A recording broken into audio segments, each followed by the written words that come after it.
আল্লাহর নবী সমস্ত কিছুর নবী।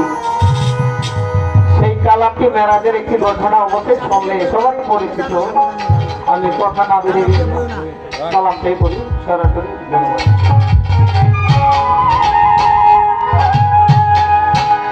একটু দাঁড়াও দাঁড়াও ইয়া মুহাম্মদ,